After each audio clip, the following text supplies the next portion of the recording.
My hair look good? I think it looks fine. Why do I still have this beer bottle out here? Come on, out of the camera. Hello, my co-hosts. Hope you're doing well. I'm your host, Tyranno-senpai, and welcome to my follow-up video of Jurassic World Dominion. As we know, the trailer for this thing came out just today. So, oh boy, we got a lot to talk about. So today we're going to be breaking down the trailers, we're going to be discussing what we see, what the possibilities it could mean, and all that stuff. So, without further ado, I guess we're going to just go ahead and get started. So, the first thing we see is a herd of Pyroraptor in, these alpines. This could be in Oregon, Canada, somewhere with a snowy biome or whatever. We see these Pyroraptor being wrangled by Owen and a couple of these other guys. We see two different variants of the Pyroraptor. We have one that looks like the traditional paracolors with a different model, and then we have a different one with vertical pale stripes along its back. I'm assuming that this is actually sexual dimorphism, that the ones with these vertical stripes are the males and the ones with the horizontal stripes are the females. At least that's what I'm going to assume. Colin Trevorrow mentioned that these dinosaurs, in particular these Pyroraptor here, are based on more accurate finds, so we should be seeing something like hooves on their feet rather than three toes clamped together, stuff like that. I just really like seeing Owen Grady just riding a horse alongside a stampeding herd of dinosaurs, and over the top of this we hear the famous this famous quote from John Hammond from Jurassic Park, where he's like, "With this place, I wanted to show something that was something that they could see and touch, an aim not devoid of merit." This is all John Hammond's dream, kind of come into fruition. This is the result of his dream, where dinosaurs and humans are now having to live together, and coexist with each other, and it's quite a spectacle to see. Now, I'm not sure why Owen is wrangling up these Pyroraptor. It could mean anything. He's probably taking them to a sanctuary like he would a horse, because in the same shot that we get, we see that he has a rope tied around that same Pyroraptor, and he's putting his hand up to its nose, which is something that I think some humans do to horses sometimes. They catch wild horses and something, and they put their hands on their nose, to calm them down, make them earn the trust, whatever. It's a really cool looking shot. I think it looks really sweet, especially in the snow. We have known that Dominion was gonna be shot in the snow, and it's really refreshing to see these prehistoric animals live in this kind of new environment that they're not used to and adapting. They're still thriving. The whole theme of this film series is just to show that life finds a way. And with these dinosaurs all over the world, and especially with what we're going to be seeing throughout the trailer, that seems to be the case. And in the next shot, we see Maisie, walking around construction site, and right there, construction site, alongside an Apatosaurus, once again, in the snow. Now, this is also another confirmed dinosaur. This was one of the dinosaurs that was seen in one of the 3 promo shots for the Winter Olympics. I did not do a reaction video to those because I kind of figured they wouldn't warrant a reaction video, because let's face it, they're just promos. They're not actually parts of the trailer. I did like them though, so there's nothing wrong with that. I gotta say, this Apatosaurus, man, it's giant! It looked like it almost doubled in size. It's huge, but it also looks kind of out of place. I never thought I'd actually see a sauropod in the snow outside of the Land Before Time. Littlefoot is freezy. But I think it's a really cool shot, and yeah, these construction workers have no idea what to think, except that one guy at the bottom right, bottom left, who's recording this encounter on his cell phone. This is every day. This is now the norm. For the past 4 years, people have been living alongside dinosaurs, and this has just become the norm. And then one of the biggest reveals in the entire trailer. Blue, still alive, by the way, and she's not alone. She actually has a baby. Now, we've theorized for a while that Blue was going to have a baby because of her DNA. She has black-throated monitor lizard DNA in her, as we found out. Not just in promotional things for the film, but if you actually were one of the lucky ones to see the Jurassic World Live tour, you would have collected something like this. this live tour book that comes, it's pretty big, not a lot of pages, but it does explain in one of the pages, which I will actually find right now, an African black-throated monitor lizard. Now, in case you didn't know, these kinds of lizards could reproduce asexually. This is also behavior that we see in birds, and, well, sometimes birds, and monitor lizards, specifically, Komodo dragons, almost exclusively. So, a lot of people have been saying that this baby velociraptor is actually a result of parthenogenesis, meaning, basically, asexual reproduction. This baby is a result of Blue not mating with any other velociraptor because she's by herself.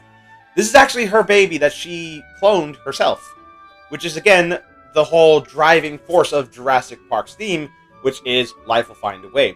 This baby looks like it's a couple months old, especially considering the fact that we've actually seen Blue as a baby. This one is considerably older than when we first see Blue as a baby. This one is probably like a couple months old, maybe even a couple weeks old, because of how fast these can grow, apparently. And it's so cute. And I believe there's a name for it. There's a toy leak. Not gonna show it, obviously. But the name is apparently Beta, which is interesting because, I was in JROTC when I was in high school, and we had, this alphabet. It was, Alpha, Beta, Charlie, Delta, Echo. All of those are part of the alphabet, and when you're in the military. I'm so, unfortunately, my being no longer a high school student, it's kind of, whew.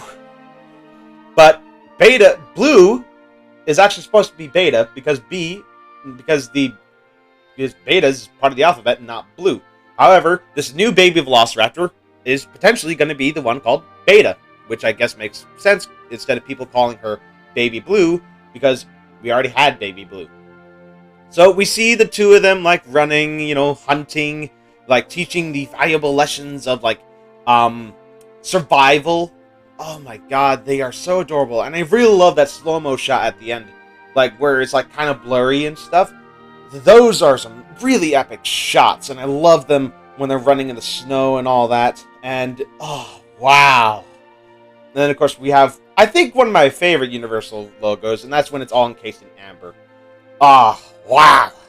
Now, this is also the part of the trailer where it gets me wondering, because we hear Claire say that we can't keep her here much longer. Then we hear Owen say, if they find her, we're never going to see her again. We have to protect her.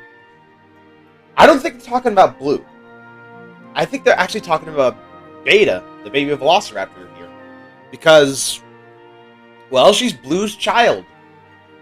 I mean, Blue is important. Yeah, she was kind of a big deal in Fallen Kingdom, but she's had her own baby now.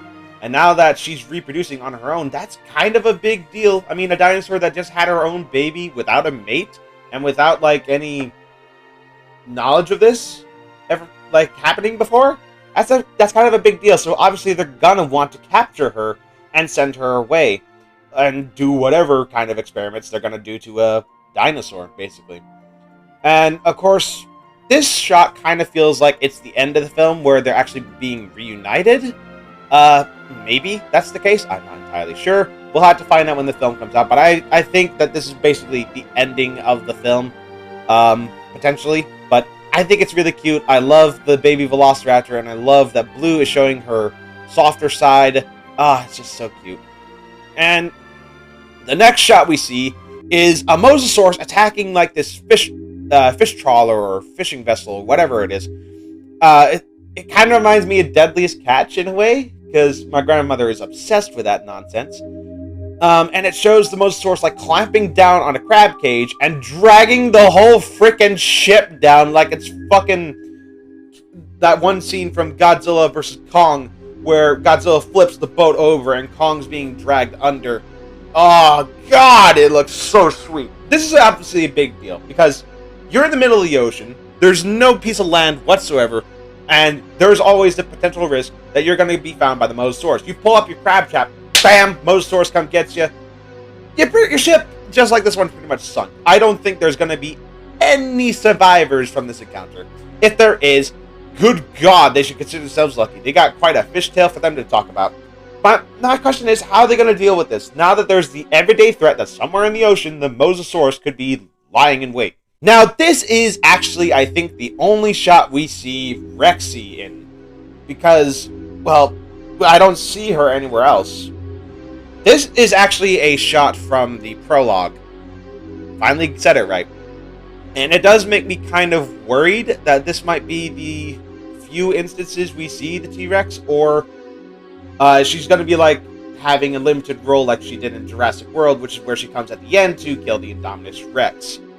I don't think it's going to be a takeaway, though. This film could surprise us. I mean, this might not be the only time. I mean, obviously, it's not going to be the only time we see the T-Rex. It can't be. Especially after what they set up in the prologue. And then we come to one of the shots in the trailer that absolutely blew my mind, and that is the reveal of Ellie Sattler and Dr. Grant. And oh my lord, it's so cool to see these guys in the same room all over again. And like, Alan Grant, he's all chill. He looks like he's like fitting back into that character. Like Sam Neill is like, yeah, I remember this guy. I know exactly what I gotta do for this one. I know exactly what he's like.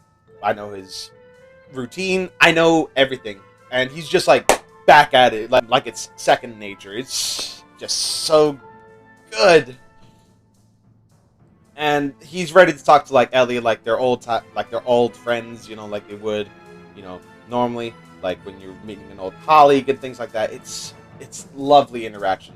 And also, there are a couple of Easter eggs in here. Like, number one, if you look on one of the... let's see, I'm going to try to find it. If you look at the lower left of the screen, you can actually see the Velociraptor resonating chamber from the third film, which is actually something I'm surprised Dr. Grant actually kept. And if you look in the file boxes on the right, you can actually see, like, an old photograph of Alan Grant and Ellie Sattler together. I'm amazed he actually kept that picture. Also, Ellie Sattler, not Ellie Degler.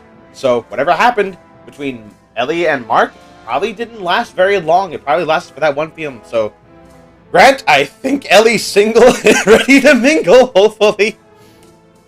Age has actually treated her really nicely. I don't know how old Laura Dern is. I think she was like in her 20s when Jurassic Park came. And Sam Neill, he's like the oldest of the cast here. He's like in his 70s, I think. So it's kind of weird. I think Laura Dern's like in her 40s. Like mid-40s, something like that. Let me know in the comments.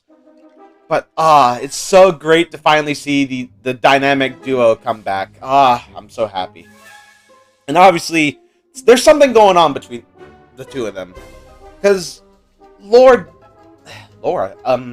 Ellie Sattler is now asking Grant to come with her to do something. So I think there's something going on that Ellie's just witnessed or is a part of that she can't do without unless she's with, you know, Alan. Which is probably going to be like a pivotal point in this film. And I'm quite excited about that. And then we come to one of the most suspenseful shots I think I've seen in a while in a Jurassic trailer. And that is the reveal of a Therizinosaurus. It doesn't look quite like I imagined it would. I imagined the face would be a little bit longer. Like something more like what we see in the Isle or something. And I expected there to be a bit more feathers on this particular animal because I'm pretty sure they were like fluffy. But it's a step in the right direction, and I do love that Jurassic World is making attempts to have feathered dinosaurs. And we see Claire trying to crawl in the bog, and we see Owen Grady and DeWanda Wise's character hiding in the tree, and the Therizinosaurus roaring above the water, causing all these ripples, and then Claire just holding her breath just below the surface. Oh my god, that's so suspenseful. It's just like watching that first shot of the Fallen Kingdom trailer, and we just see the Indoraptor slowly reach its hand out to grab Maisie. Oh my god. I'm having an orgasm. But yeah, this is really cool. I love it. And then we have various shots of Ian Malcolm, Maisie potentially looking at like a DNA sequence, and then Dr. Henry Wu. Still alive, but he's definitely seen better days. He's in a brown cardigan, his hair's grown out. I remember seeing a photo of him with his arm in a sling, So whatever happens to him, he's gone through hell and back. He's not being treated very well. He's very unkept. It might not even be a strong word. I also heard something that potentially he will eventually meet his demise, potentially. That he might actually go out similarly to the way he went down in the novel, which I'm actually going to spoil for you. If you don't want me to spoil that death, skip to this part of the video, and we'll just continue moving on with our lives. So in the novel, Dr. Wu is eviscerated, literally, by a velociraptor. His guts is ripped open by its claws, and he's eaten alive, basically. I think Dr. Wu is actually going to be killed in that same fashion, except not by a velociraptor, but by the Atrociraptor that we're going to be seeing here pretty shortly. Which would be pretty poetic, and I think a fitting end to the scientists that created these genetically engineered monsters, in a way. And in the next shot, we see Claire running in Malta, I think, from one of the Atrociraptors, which is one of the new small carnivores that's going to be coming in. I was actually quite surprised to hear that a obscure dinosaur-like Atrociraptor was actually going to make it into the film. And, like, how are they going to make this different from Velociraptor, which was, like, the big dromaeosaur from this? I also learned, after finding out Atrociraptor was going to be part of this film, that it's basically just another Velociraptor. They're, in actual life, they're about the same size. They're about turkey-sized. They also had feathers. And I think Atrociraptor is also from Asia.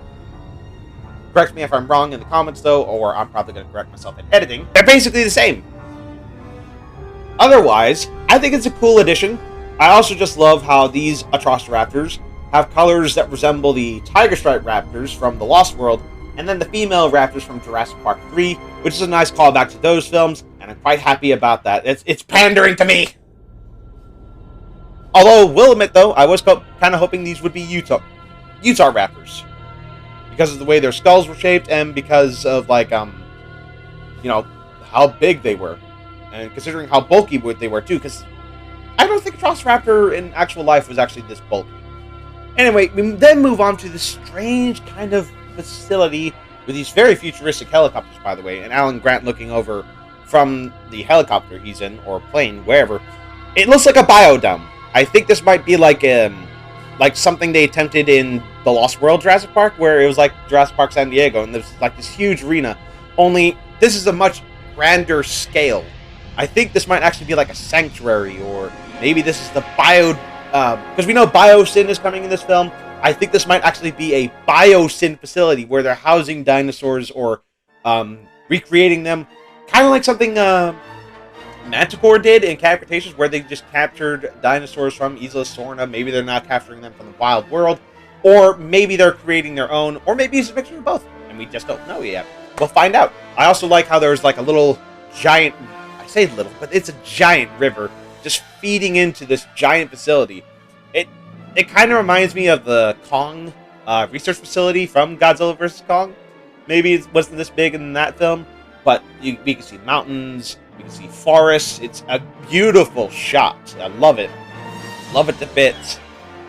And then the next one, which is a very problematic dinosaur to those who are aware of the current situation with Collect Jurassic and his dinosaur reviews. I won't get into that because it's just too much drama, and I don't want to get myself in trouble. But we see in the snowy biome the reveal of the Pyroraptor. Now, if you didn't know, the Pyroraptor is a genus of dromaeosaur from Europe, I think. This is actually from France and Spain, so it's actually a European species of raptor. Now, what's interesting about this, and I actually didn't know this until middle school, Pyroraptor actually got its name because its fossils were found in a fire. So that's how it got its name. I love the Pyroraptor design. I like that it's feathered. I like that it's bright red. It's got, like, these blue highlights. It's gorgeous. My only complaint is I can't really judge the size yet. It might be the proper size for this specific kind of raptor. But the wings on the hand, they don't seem to connect to the actual fingers. Because in dromaeosaurs, the feathers on the wing connect to the middle finger, which would be right here. These look like they actually just stop at the wrist, where they actually would have kept going to the actual middle finger. I can't know for sure, but this is science fiction. It's not meant to be taken seriously. But the fact that Jurassic World is attempting to make feathered dinosaurs is leagues and bounds what they have done in the past. I definitely love these dinosaur designs, and also, these new designs don't seem to have pronated wrists. They actually have wrists that face palms facing each other like they would have in actual life, which is really good. I like this. Keep doing this. Now, the trailer goes on to say that this is the epic conclusion to the Jurassic era. Excuse me, choking on my own spit. However, I don't think we should take this as like it's the end of the Jurassic Park series, because we've heard several times already from several sources, like Colin Trevorrow and several of the producers, that Jurassic World Dominion was not going to be the final film. This could be the final one titled Jurassic. Maybe we're going to go to Cretaceous or hell, even Triassic. Who knows? If they did go Cretaceous, that would be kind of ironic. Considering most of these dinosaurs are from the Cretaceous period. Either way, though, this is not going to be the final film in Jurassic World, potentially. There's going to be more. I'm quite looking forward to it, really. Hell, it might not even be the end of a Jurassic, just Jurassic World. So we probably might get Jurassic Galaxy or Jurassic Universe, whatever. It's really down to Universal. And then this is probably one of the most confusing shots in the entire film. It's Ellie Sattler looking at two children running away from a barn from a swarm, an absolute unit of a swarm, of what I assume are locusts. Why would locusts be involved in a Jurassic film? I have one possible explanation. I think these are Biosyn engineered locusts. Now, in the book, there is a segment that talks about Louis Dodgson's past, where he actually had a live sort of like specimen of rabies virus in a plane that he was going to be testing out. And apparently, if that thing had busted, it would have resulted in many people either getting sick or being killed. So I think this was like Biosyn's like experiment gone awry. Like, worst case scenario, what could have happened? Like, he just makes a bunch of locusts. It might be good for agriculture, but then something goes wrong, they go berserk, and this scene happens. It could be just a case of bad engineering, which Biosyn in the novel was kind of known for, and that's why they were stealing dinosaurs in the first place. And then we're returning to a scene in Malta where we see Owen Grady being chased by two of the Triceratops, and you'll notice the one, the white one, is actually, I think, the leader of the group, and I think the name of this one is Ghost. I'm not sure what the other ones are. I'm pretty sure there's Red, and there's Tiger, and then there's one more Panther or something. I don't know. But we have these guys chasing Owen on a motorbike, and it's a pretty intense scene. And then we come to the most oh my god moment, which is an Allosaurus and a Carnotaurus seemingly getting on while all hell breaks loose in the city square. And people are kind of late to running for their lives, but they are. So there's no worries about them getting eaten. It's pretty clear that this is an adult Allosaurus because of the skull shape, the way the hands are not pronated, and of course we can see the spines on its back, and plus it's freaking massive. But this Carnotaurus is... I don't think... how do I put this? This Carnotaurus looks huge. Like, even bigger than before. Now, it could be just be the fact that it's like a close-up shot. It could be like just because they put a growth hormone in it. I don't know. But what we do know is that it's the red and black Carno, the demon Carno that we did see from Fallen Kingdom. I'm not sure it's the same individual. It does have that broken horn that the one we saw in Fallen Kingdom did have, but I don't know for a fact if this is the same exact individual. It could be, but then again, I'm not sure where Malta is, but I'm pretty sure it's not on the North American continent, so I doubt that this is the same Carnotaurus. It might be another one. One of the things I want to know is, where are all these dinosaurs coming from? Like, and why aren't they going at each other's throats? Why are we seeing an Atrocitoraptor pack an Allosaurus and a Carnotaurus in the same exact location. I think that it could be like another park being built in Malta, like as in a resort, or maybe there's another auction going on, because I'm pretty sure one auction wouldn't be enough to sell dinosaurs and make weapons of mass destruction. You never know. The scene continues on with Owen being jumped by one of the raptors, and that's pretty much it. The camera then cuts to black. We go to another scene where it's like warning. They hear something, they think, and of course, Owen's like, please tell me that's another plane. And the one wise character is like, no. And then we see another quite cool reveal of the Quetzalcoatlus, one of the biggest, if not the biggest, flying living thing to ever exist. I love the color design. I love the yellow beak. I love the blue crest on its head. I love the like gray feathers. And I just love that it's causing havoc. This thing is absolutely massive, by the way. The wings of this thing almost dwarf this plane. It's a giant-ass pterosaur. And then we see, like, Claire, probably with the front of the plane now gone, being attacked by pteranodons. And from here, it just goes balls to the wall insane with these quick shots, where we see the Pseudoceratops running and flipping over a car. We haven't seen Triceratops, ironically, or Sinoceratops, which is apparently a big deal in Cretaceous. So I'm wondering, where are the Triceratops? Then in the next shot, we see Beta, or Baby Blue, whatever you want to call her, about to eat a fox, and then suddenly the ground erupts. I'm assuming that she's now being captured, because Blue is now looking up, and she looks like she's anxious. I'm pretty sure at this point we know that Biosyn has captured Blue's baby and is now going to try to experiment on her. And then the next shot, we see Maisie climbing up what looks like a ladder or a cage, which is being bitten by this giant unit of a carnivore. People have said it might have been Spinosaurus. People are saying it might be T-Rex. But I've even heard one person say it might have been Allosaurus. However, I don't think it's any of those. I think it's actually the new big bad of the film, which is Giganotosaurus. And we'll get to why in a moment. Next, we see like Ellie and Claire, a duo I did not expect to see together, in like a control room or something. It's kind of reminiscent of Dennis Nedry's scene where he's stealing the embryos. And then we see Alan Grant, Maisie, and Owen armed, by the way, walking through this facility. I just want to point out, this is the first time I think I've ever seen Grant, aside from Jurassic Park 3, hold a weapon. Which is pretty cool, because I actually played the SNES Jurassic Park game, like, when I was a kid. And I always remembered, like, tasing and shooting bullets at raptors and Dilophosaurus and things like that.